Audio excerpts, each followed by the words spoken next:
Como é diferente quando Jesus abre os nossos olhos. Como é diferente quando Jesus, em seu amor e na sua graça, chega ao nosso coração. Como é diferente quando Jesus quebra a dureza do nosso coração.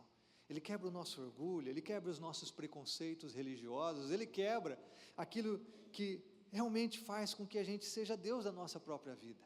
Como é diferente quando Jesus, com a sua voz mansa e suave, sussurra a nossa alma.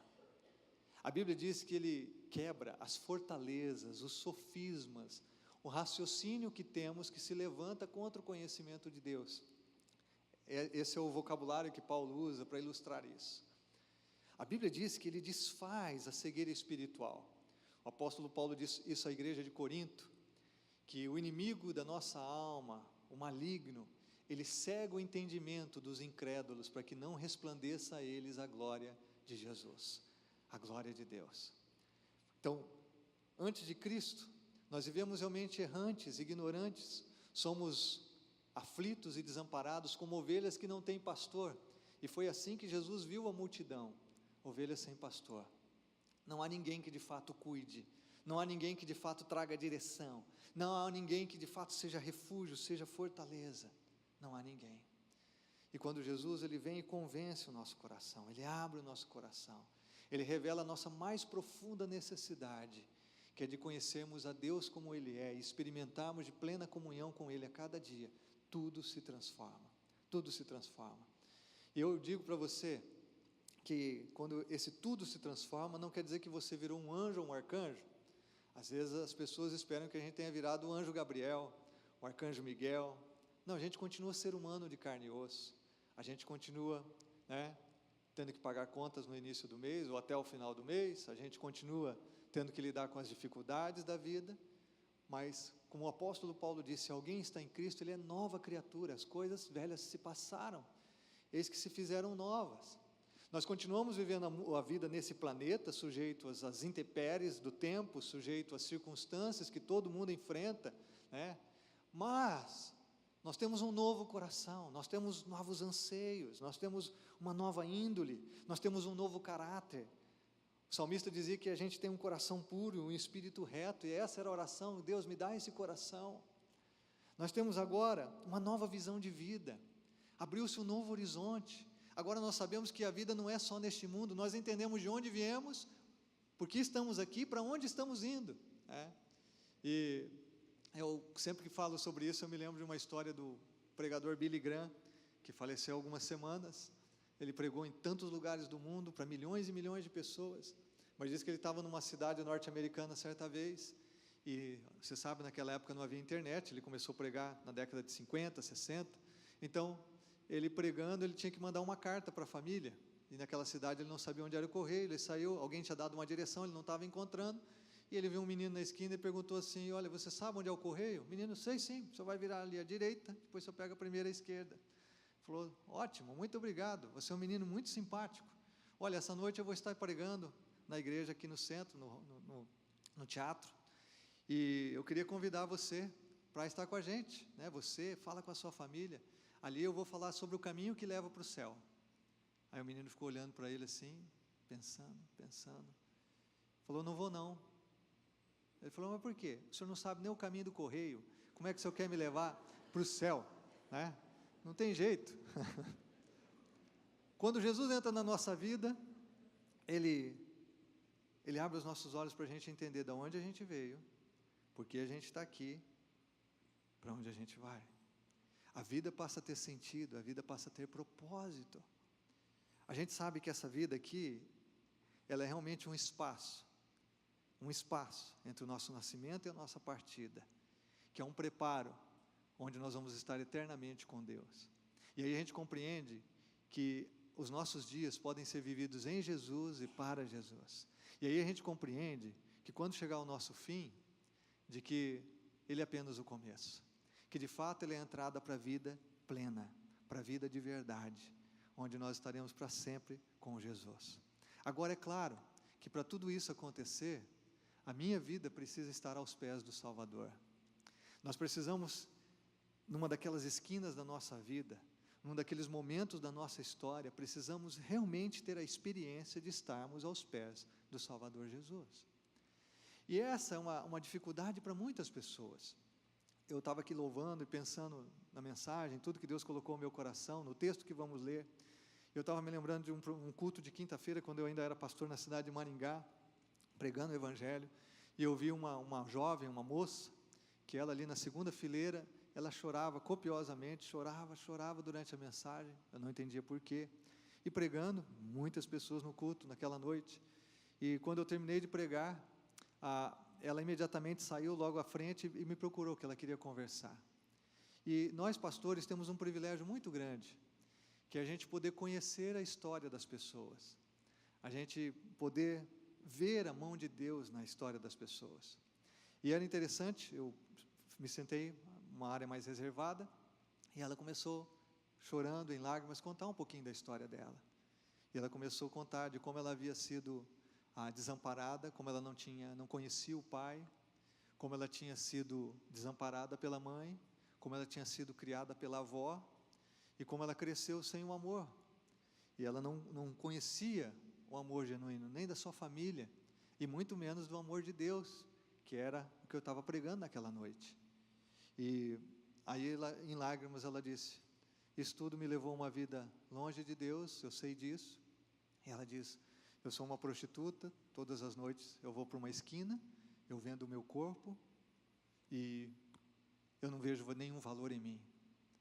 E eu não sei como que isso que você está pregando faz algum sentido. Eu não consigo entender como que isso pode se aplicar a mim. Como que Jesus pode amar a mim, uma pessoa que nem a família amou, que nem a própria mãe amou, que nem o pai amou. Como é que Jesus pode amar a mim, sendo que nem eu mesmo me amo? E aí eu tentei esclarecer algumas verdades tão claras na Bíblia, mas que tantos de nós temos dificuldade de entender. Orei com ela e fiquei muito feliz que ela, num processo, caminhou com Jesus. Eu não sei depois, porque vim parar aqui em Londrina, né? Mas tão alegre no fato de que ela começou a compreender o que o amor de Jesus podia fazer por ela, que é um amor maior do que qualquer ser humano pode encontrar. Eu quero ler com você um texto, muitos de vocês conhecem esse texto, talvez para alguém aqui vai ser um texto novo, que está registrado no Evangelho de Lucas, capítulo 7, eu quero ler com você a partir do verso 36, eu queria que você lesse com muita atenção, mesmo que você já tenha lido esse texto várias vezes, que você deixe o Espírito de Deus comunicar ao seu coração, a respeito do grande amor de Jesus por você. O texto diz que Jesus, convidado por um dos fariseus para jantar, Jesus foi à casa dele e reclinou-se à mesa. Ao saber que Jesus estava comendo na casa do fariseu, certa mulher daquela cidade, uma pecadora, trouxe um frasco de alabastro com perfume e se colocou atrás de Jesus, a seus pés. Chorando, começou a molhar-lhe os pés com as suas lágrimas, depois os enxugou com seus cabelos, beijou-os e os ungiu com o perfume. Ao ver isso, o fariseu que o havia convidado disse a si mesmo: se este homem fosse profeta, saberia quem nele está tocando e que tipo de mulher ela é, uma pecadora. Respondeu-lhe Jesus. Eu acho interessante que Jesus tem respostas até para quem não faz perguntas, porque ele não fez pergunta para Jesus nenhuma, ele só conversou com ele mesmo, né? Mas Jesus tem resposta para todo mundo, até para você que não está fazendo pergunta nenhuma. Jesus tem resposta até para as indagações que você nem sabe que tem aí no teu coração. Jesus é demais. Ele diz: respondeu-lhe Jesus: Simão, eu tenho algo a lhe dizer. Dize, mestre, disse ele. 2 homens deviam a certo credor. Um lhe devia 500 denários e o outro 50. Nenhum dos dois tinha com que lhe pagar, por isso perdoou a dívida a ambos. Qual deles o amará mais? Simão respondeu: suponho que aquele a quem foi perdoada a dívida maior. Você julgou bem, disse Jesus. Em seguida virou-se para a mulher e disse a Simão: vê esta mulher? Entrei em sua casa, mas você não me deu água para lavar os pés. Ela, porém, molhou os meus pés com as suas lágrimas e os enxugou com os seus cabelos. Você não me saudou com um beijo, mas esta mulher, desde que entrei aqui, não parou de beijar os meus pés. Você não ungiu a minha cabeça com óleo, mas ela derramou perfume nos meus pés. Portanto, eu lhe digo, os muitos pecados dela lhe foram perdoados, pelo que ela amou muito. Mas aquele a quem pouco foi perdoado, pouco ama. Então Jesus disse a ela, seus pecados estão perdoados. Os outros convidados começaram a perguntar, quem é este que até perdoa pecados? Jesus disse à mulher, sua fé a salvou. Vá em paz, vá em paz. Nessa história nós temos lições tão preciosas a respeito do amor de Jesus por nós, a respeito da forma como que Ele se relaciona com o ser humano. Jesus é único em toda a humanidade, irmãos e irmãs, único, não há ninguém como Jesus. Ele cumpriu as profecias do Velho Testamento, as profecias que Ele mesmo proferiu têm sido cumpridas. Jesus, Ele dividiu a história da humanidade porque Ele transformou a humanidade através de 12 homens, a maioria deles iletrados e incultos. Jesus é o referencial de um ser humano perfeito.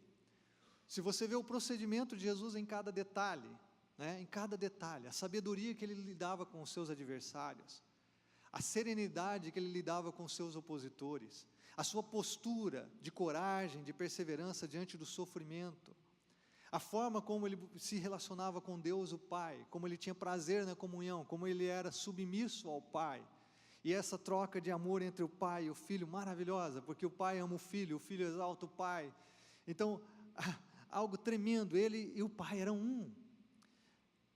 A forma que Jesus lida com as pessoas é de extrema sabedoria. Você conhece um autor conhecido como o Augusto Cury? Ele conta que ele era um ateu, e que ele começou a estudar a vida de Jesus justamente para trazer mais descrédito a Jesus como pessoa, mas que ao estudar sobre Jesus, ele compreendeu que Jesus é Deus, porque ninguém pode agir como Jesus, nenhum ser humano chega nesse nível de sabedoria, de compreensão, de pegar as coisas simples da vida e traduzir de forma que as pessoas realmente sejam tocadas e que o reino de Deus entre no coração delas. Ninguém tem essa capacidade de, nas tensões da vida, nas dificuldades, nas pressões, nas tentações, na luta com o diabo, com esse mundo, consigo mesmo, agir como Jesus. É por isso que Ele é o nosso autor e consumador da fé, Ele é o nosso Senhor e Salvador, e Ele é o referencial de vida. Nós só podemos viver dessa forma se Jesus estiver vivendo em nós, se Ele estiver no nosso coração. Agora eu queria que você caminhasse comigo nesse texto. Eu vou voltar a ler esse texto, pensando com você em algumas palavras e alguns conceitos. Queria ler mais uma vez, começando do verso 36, que diz que ele foi convidado por um dos fariseus no jantar. O fariseu era um religioso, eles eram uma classe religiosa, mas com forte influência social, porque eles lideravam a sinagoga, que era onde o povo judeu estudava a lei. Eles tinham uma influência tremenda, inclusive uma influência política, e eles eram denominados separados. Eles viviam como separados das pessoas, e obviamente isso desenvolve no coração da pessoa um senso de autojustiça, de que eles são melhores do que os outros. E foi esse o problema de Jesus com os fariseus. Jesus nunca teve problema com gente pecadora, que se reconhecia pecadora. Ele tinha problema com gente pecadora que não reconhecia seus pecados. Porque a Bíblia diz que todos nós somos pecadores e separados da glória de Deus. O grande problema com Jesus e a grande luta de Jesus foi sempre com gente pecadora que nunca reconheceu o seu pecado, que por causa da sua religiosidade, do seu verniz espiritual, achava-se maior do que as outras pessoas. E quando você se acha maior do que as outras pessoas, você sempre vai tratar as pessoas num nível de julgamento, você sempre vai avaliá-las de cima para baixo. Por isso Jesus sempre teve dificuldade com esse tipo de pessoa. Agora, apesar da sua dificuldade, Jesus se relacionava.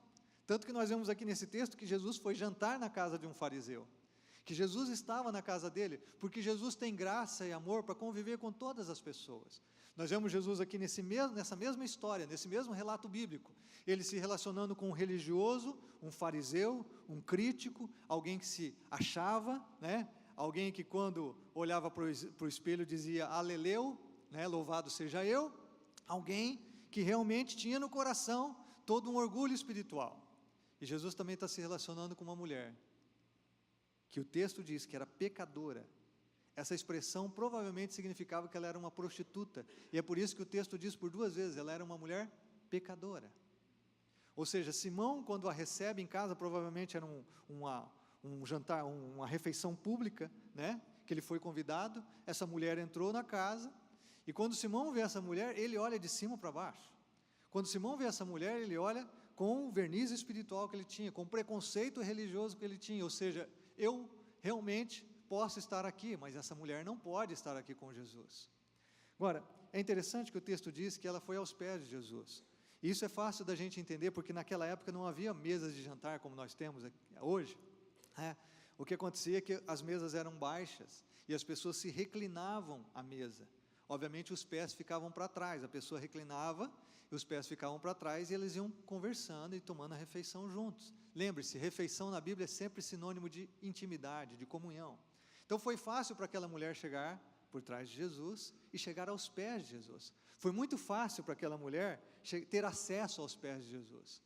Agora, isso é muito relevante, porque essa mulher ela não ungiu a cabeça, que era de costume, ela ungiu os pés. E isso foi uma marca de profunda humildade dessa mulher. Ela não se achava digna de se colocar diante de Jesus e ungir a cabeça de Jesus. Ela poderia ter feito isso, mas ela chega aos pés de Jesus, tanto pela facilidade de acesso, quanto porque ela tinha um coração humilde. Ela não se achava digna de oferecer aquilo que ela tinha preparado, que era algo tão custoso, tão caro, assim, chegando diante de Jesus para ungir a sua cabeça. Por isso ela unge os seus pés. É interessante que aqui ele fala de um frasco de alabastro, era a forma que esse frasco ele era constituído, e aqui com um perfume, né? E nós temos aí na história de que esses perfumes eram caros, e eles eram muito, muito preciosos para as pessoas. Você pode imaginar na Palestina da época, o calor, não tinha água da forma que temos hoje, as pessoas não tomavam banho diariamente. O que ela entrega aos pés de Jesus aqui, provavelmente, era o que ela tinha de mais precioso, e realmente era muito valioso, né? Era muito valioso. Ela chega para Jesus, ela se coloca aos pés, e a Bíblia diz que ela não cansa de chorar aos pés de Jesus, de lançar as suas lágrimas aos seus pés e de enxugar com os seus cabelos. Ela não cansa de fazer isso. E aí então, Simão, na sua posição de fariseu, e nós vemos o verso 39, ele diz assim que ele avalia Jesus, ele questiona Jesus. Se Jesus fosse profeta, ele ia reconhecer essa mulher, ele ia saber que essa mulher é pecadora. Jesus, ele responde as duas perguntas do Simão, as duas indagações de Simão que ele faz no seu próprio coração. Primeiro ele pergunta a si mesmo, espera aí, se esse cara fosse profeta, ele ia saber que essa mulher é pecadora. E Jesus então conta para ele a história dos dois devedores, e ele responde as duas perguntas, porque era esperado que um profeta soubesse o que passa no coração e na mente das pessoas, e Jesus se revela também como profeta, porque ele diz, Simão, eu vou contar uma história para você, tem dois caras devendo, e ele conta essa história, e aí ele aplica essa história, deixando claro para Simão, que tudo que ele havia pensado internamente, Jesus sabia, Jesus sabia. Já pensou, você está conversando com alguém, e tudo que você está pensando a respeito da pessoa, tudo que você está avaliando a situação, toda reclamação que você está fazendo do cardápio, tudo que você está fazendo, Jesus está sabendo, ele está ouvindo, né? Jesus revela que ele é profeta porque ele sabe o que Simão está indagando dentro do seu próprio coração. Segundo, Jesus sabe que aquela mulher é quem ela é. Então, as duas indagações de Simão são respondidas pela forma que Jesus trata dali para frente. E é interessante que Jesus é tão sábio, mas tão sábio, que se fosse ele, eu já iria virar para Simão e dizer, Simão, eu sei o que você está pensando, cara, você está completamente errado, né? Rapaz, abre os teus olhos, deixa eu explicar para você. Mas não, Jesus ele chega no coração de uma outra forma. Ele é tão sábio que ele conta a história, ele leva Simão a pensar na história. E ele fala de dois devedores, um 500 denários, outro 50 denários, e um denário era um dia de um trabalhador braçal. Ou seja, era um valor muito grande, 500 denários, 500 dias de trabalho de um homem. Ele diz assim, olha, tinha um cara que devia 500, outro 50. E aí então, Jesus fala, eles não podiam pagar. Então, aquele a quem eles estavam devendo, perdoou ambos. Veja aqui, a história de Jesus revela a graça. Nenhum podia pagar, nenhum tinha direito de perdão, mas o credor perdoa a ambos. Perdoa os dois. E aí então ele pergunta, Simão, quem que você acha que ficou mais grato? Quem que você acha que vai amar mais esse cara que perdoa dívidas? Simão disse, olha, eu presumo que seja o cara quem mais foi perdoado. E aí Jesus usa o contraste claro da situação para revelar coisas tão preciosas. E aí Jesus então, exalta uma mulher que está humilhada. Jesus exalta uma mulher que está aos pés dele. Jesus exalta uma mulher que não é capaz nem de levantar os olhos para olhar aos olhos de Jesus. Jesus exalta uma mulher que não tem coragem de quebrar, não se acha digna o bastante de quebrar o perfume na cabeça de Jesus, quebra aos pés, ou derrama aos pés de Jesus. E ele exalta aquela mulher, ao mesmo tempo que ele coloca Simão no seu lugar. É interessante que Jesus ensinou que os exaltados serão humilhados, e que aquele que se humilha será exaltado. Simão via a mulher de cima para baixo, porque ele via a mulher de acordo com aquilo que ela era. Jesus exalta a mulher porque ele via a mulher de acordo com aquilo que ela era naquele dia, naquele momento. Às vezes eu e você desprezamos pessoas porque nós vemos as pessoas de acordo com o passado delas. E Jesus, ele valoriza as pessoas porque ele olha as pessoas de acordo com o presente e do futuro, de acordo com o futuro lindo que ele tem para elas. Você está aqui nessa manhã, eu também. Jesus não olha para mim nem para você de acordo com o nosso passado, seja ele qual for. Jesus olha para mim e para você de acordo com o presente. Se eu e você temos o nosso coração diante de Jesus, se eu e você estamos colocando a nossa vida aos pés do Salvador, Ele olha dessa forma, porque Ele sabe que alguém que assim o faz tem um futuro glorioso, que alguém que assim o faz tem a vida transformada. Então Jesus olha essa mulher de forma diferente. E o Simão, que se considera tão exaltado, é humilhado. E a mulher, que se humilha na presença de Jesus e de todos os convidados, ela é exaltada. Então nós vemos no texto que Jesus conta essa história, e aí no verso 43, que Simão responde: eu suponho que aquele quem foi perdoado. Jesus então vira para a mulher, e Jesus agora aplica a história, com as indagações do próprio Simão, e diz assim: vê esta mulher, vê essa mulher.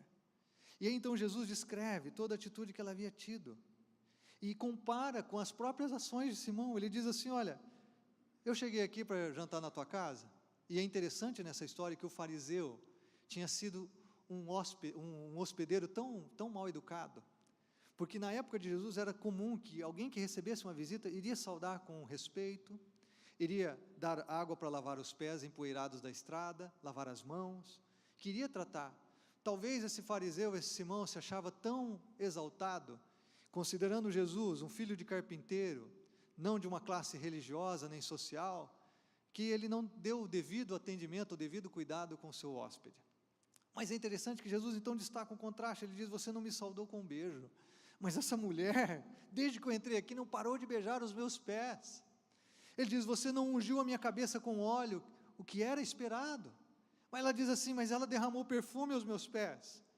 Ele diz: portanto, e aqui o versículo chave dessa história é o verso 47, para pensar comigo no que Jesus diz assim: portanto, eu lhe digo, que os muitos pecados dela lhe foram perdoados, pelo que ela amou muito, mas aquele a quem foi pouco perdoado, pouco ama.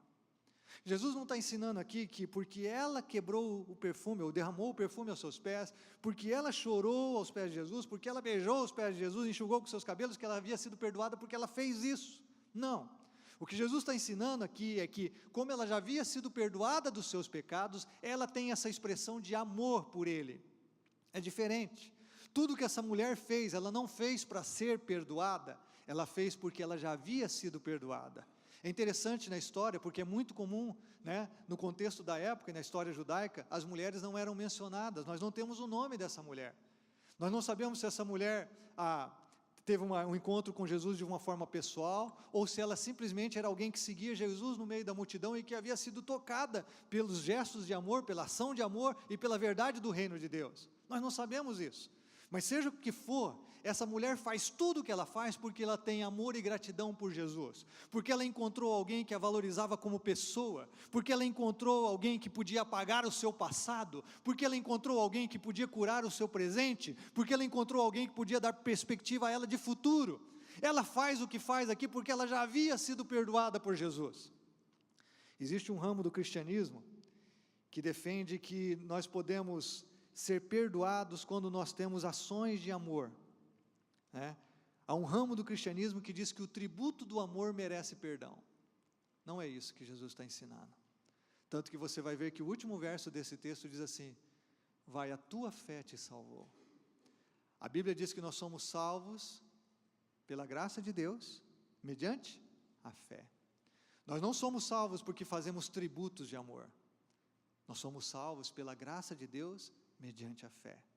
Por isso Jesus termina a história dizendo: vai, a tua fé te salvou. Ele não diz: vai, o seu tributo de amor a mim te salvou.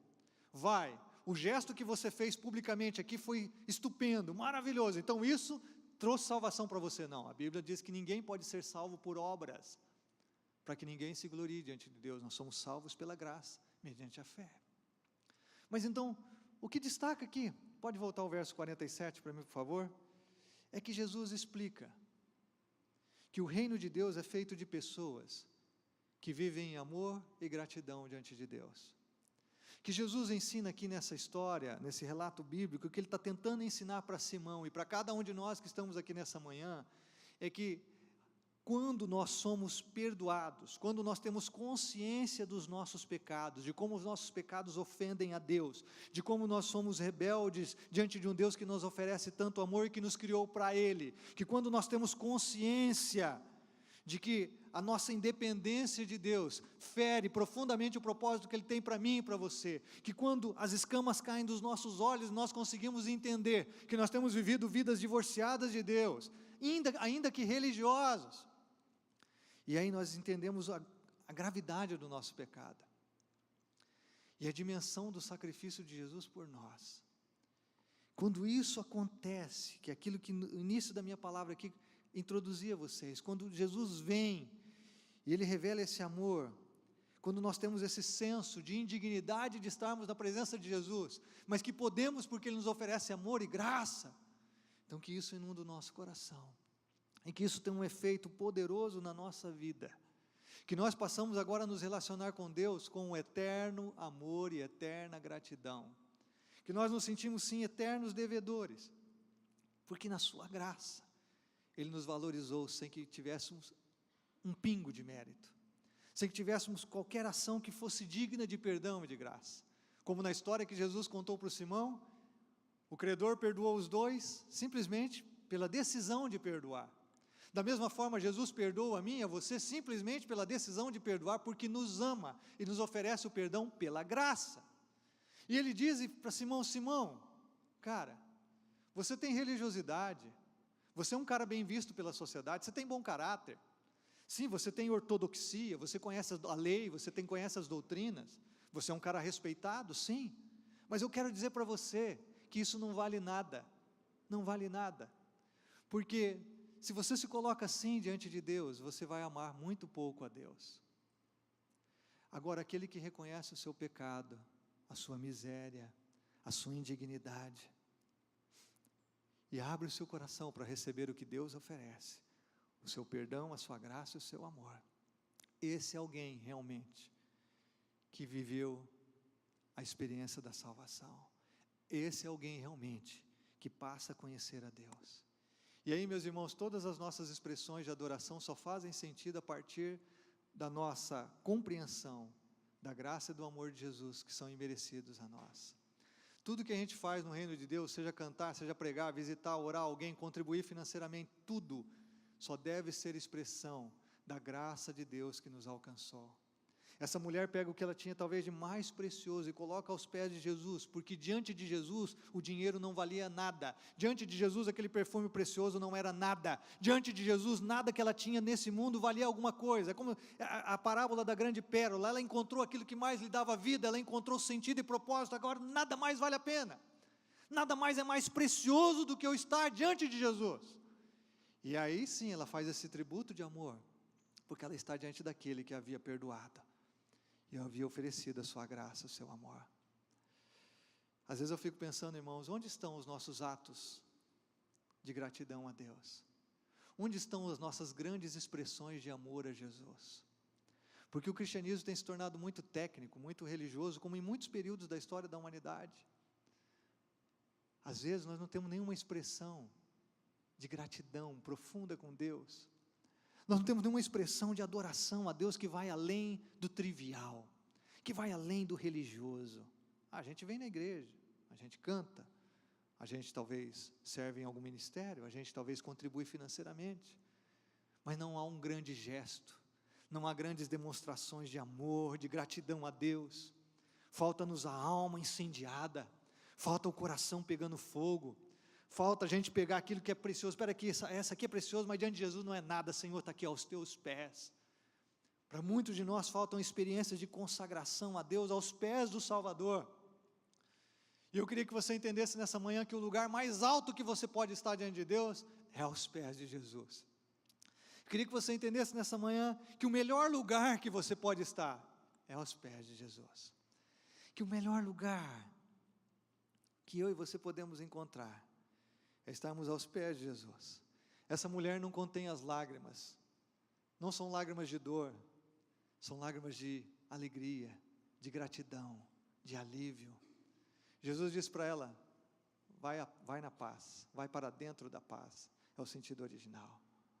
Você está em paz, filha, você está em paz com Deus, e agora você está em paz com você mesma. Há um desejo no coração dela ardente, de adoração, de honra, de oferecer o melhor a Jesus.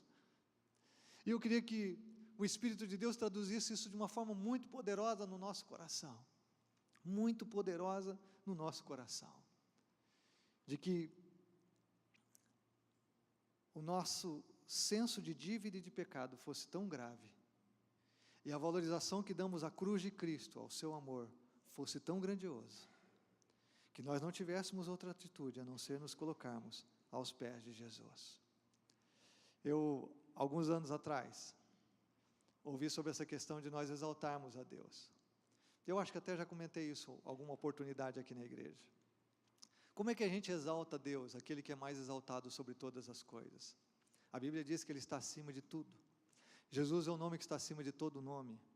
Ele está à direita de Deus. Como é que a gente exalta aquilo que já é exaltado? Como é que a gente eleva aquilo que já é elevado? Né? Então, olhando o pé direito aqui da igreja, talvez sejam uns 5 metros, eu sou ruim de medida. Como é que a gente, que está aqui embaixo, a gente pode elevar aquilo que está lá em cima, acima de nós? Como é que eu posso fazer isso? E aí eu me lembro dessa ilustração, que a única forma de eu exaltar aquele que já é exaltado, de eu elevar aquele que já é elevado, a única forma é se eu me prostrar. Porque quando eu me coloco aos pés de Jesus, aquele que já está numa posição elevada, fica ainda mais elevado aos meus olhos. A única forma de eu exaltar e elevar aquele que já é exaltado, glorificado, está acima de tudo, é se eu me coloco prostrado em adoração. É quando eu me coloco aos seus pés. Aí Ele ficou ainda mais exaltado, Ele ficou ainda mais elevado aos meus olhos. Agora, para muitos de nós o problema é que a gente tem lá no coração escondido um senso de orgulho, um senso de que a gente é digno, um senso de que a gente é melhor do que as outras pessoas, um senso de que a gente não é tão ruim assim, porque tem muita gente pior do que a gente, um senso de que eu não matei, não roubei, não estuprei, então eu vou para o céu, um senso assim de que eu sou um cara legal, até que eu não sou tão ruim. E quando a gente chega diante de Jesus, que é um Deus de amor, tudo isso cai por terra, tudo isso a gente entende que não vale nada, que nós realmente não somos dignos de nada. E eu e você precisamos entender que se nós não olharmos para nós mesmos e vermos a miséria do egoísmo, do orgulho, da dureza do coração, da soberba, da gente guiar a nossa própria vida, se a gente não encarar isso, a cruz de Cristo, o amor de Cristo, não serão tão importantes para nós. E aí nós vamos ter um Simão, que se acha e que ama pouco Jesus ou quase nada, porque ele realmente, aos seus olhos, no seu coração, ele não precisa de Jesus. E nós temos uma mulher que sabe quão pecadora é, quão indigna é, que ama demais Jesus e realmente desfruta do que Ele tem e de quem Ele é. Eu fico pensando, irmãos, com quem que a gente se identifica nessa história? Com quem que você se identifica? Será que nós somos Simãos, religiosos, que entendemos sobre teologia, sobre Bíblia, religião, pessoas que se consideram boas o bastante? Ou nós somos como essa mulher, pessoas que têm tanto senso de dívida, de gratidão no coração, que não cabe dentro delas. Pessoas que se lançam aos pés de Jesus a cada dia, sabendo: Jesus, o Senhor é tão bom para mim, eu não mereço coisa alguma, eu não sou digno de nada. Eu achei tão bonitinho, nós estávamos aqui bem antes do culto, o Vitor e a Ivone chegaram bem cedo, que estão na recepção da igreja, e a netinha da Cissa estava ali, ela falou para a Ivone: eu louvo tanto a Deus, porque Ele me fez tão perfeita, e capaz de desfrutar do amor dEle. Quantos anos tem a netinha da Cissa? 7 aninhos? Eu falei: puxa, a gente tem que ser como essa criança. Com essa criança. Como essa criança. Ontem eu estava voltando no carro, comecei a chorar. E eu não sei se a gente vai ficando velho, a gente vai ficar chorão. Mas comecei a pensar na bondade de Deus comigo. E ver esse senso de gratidão. Talvez até mesmo por Jesus falar comigo nessa história de uma forma tão especial. Esse senso de gratidão e dizer: Jesus, quem sou eu para desfrutar de tantos privilégios que o Senhor tem me dado? Se você quer anotar alguma coisa dessa história, eu queria que você ficasse com 3 verdades, bem simples. O que a gente aprende com Jesus? Entre tantas lições, queria destacar apenas 3. Primeiro, que Ele perdoa os nossos pecados. E é importante que você entenda que você é pecador, não importa a tua educação, não importa a tua religiosidade, não importa o que você conhece de Bíblia ou não importa o que você tem feito, todos somos pecadores. E é por isso que nós precisamos tanto de Jesus. Porque se você é como eu, nós pecamos todos os dias. E eu só posso estar aos pés daquele que é o único que tem poder para perdoar os pecados. Os convidados da festa ali questionaram: mas peraí, como que esse cara está perdoando pecados? Ele perdoava porque Ele é Deus. Ele é o único que pode perdoar os nossos pecados. Ele é o único que pode dar uma página em branco para cada um de nós. Ele é o único que pode renovar por você as misericórdias a cada manhã e te dar um novo dia. Ele é o único. E isso é maravilhoso. Ele não vê os nossos pecados para pisar na gente, para humilhar a gente, para destruir a gente como pessoas fazem. Ele olha os nossos pecados para cobri-los com seu amor e com a sua graça. Segundo, nós vemos aqui que Jesus nos concede plena salvação. Plena salvação. Por isso Ele disse àquela mulher: a sua fé te salvou. Somos salvos pela graça mediante a fé. Quem desfruta desse amor, da graça, do perdão? Quem crê. Aquele que crê em Jesus. Crê em Jesus como Senhor e Salvador da sua vida. Crê no que a Bíblia diz, que nós somos pecadores e estamos separados da glória de Deus. Que crê no que a Bíblia diz, que a única saída para nós é realmente a cruz de Cristo. Que crê no que a Bíblia diz, que onde abundou o pecado, superabundou a graça, que a graça de Deus é sempre maior do que o nosso pecado, e que nós cremos que Jesus é capaz, é suficiente, é competente, é amoroso bastante para perdoar os nossos pecados e nos dar plena salvação, e que essa salvação significa que agora eu posso estar aos pés dEle, sem me sentir humilhado ou diminuído, que agora eu posso andar com Ele a cada dia da minha vida, sem me sentir distante e indigno, porque Ele me faz digno com o seu amor e a sua graça, que a salvação é tão plena, que eu posso estar na presença de Deus, do jeito que eu sou, e experimentar essa graça que me transforma a cada dia em quem Ele é. Isso é salvação. Somos salvos para caminhar com Jesus a cada dia, num relacionamento de amor e gratidão, não de religião, não de peso, não de fardo, mas de amor e gratidão, transbordando no coração, inundando a nossa vida. E último, que a gente tem que guardar é que Jesus é a pessoa mais atraente do mundo. Não achei uma frase melhor para dizer isso, então é isso mesmo. Não há ninguém como Jesus. Jesus é a pessoa mais atraente do mundo. Por que multidões seguiam Jesus? Por que os pecadores se sentiam tão bem com Jesus? Porque o amor dele, a graça dele cativa a gente. Hoje, 29 anos depois de conhecer Jesus, quando eu tinha 18 anos, eu digo assim: eu não poderia viver nenhum dia da minha vida sem Jesus, porque Ele é a pessoa mais cativante, mais atraente, mais acolhedora, que eu pude encontrar em toda a minha vida, e que você também pode encontrar. Jesus só não é a pessoa mais atraente, eu volto à história, para aqueles que são orgulhosos, religiosos, que têm senso de autojustiça.